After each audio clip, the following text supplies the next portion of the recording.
Hello friends. अच्छा दोस्तों, fundamentally कुछ न्यू डेवलपमेंट्स हुई हैं जिनके बारे में मैं आपको आगाह कर दूं। पहले नंबर पे तो ये देखें, यूक्रेन ने ड्रोन से अटैक किया है रशिया के ऊपर, रशिया के एयर बेसिस के ऊपर, और रशिया का काफ़ी लॉस भी बताया जा रहा है।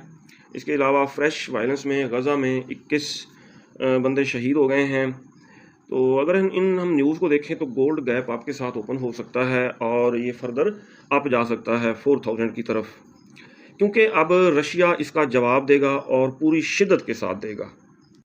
अगर हम चीज़ों को टेक्निकली देखें, यहाँ पे अगर आप चार्ट को देखें, ये इनवर्स हेड एंड शोल्डर बना हुआ है। ये देखें, ये शोल्डर हो गया, ये शोल्डर हो गया, ये हेड हो गया। अगर इनवर्स हेड एंड शोल्डर बने तो मार्केट क्या होता है, अप जाती है। आप सभी जानते हैं।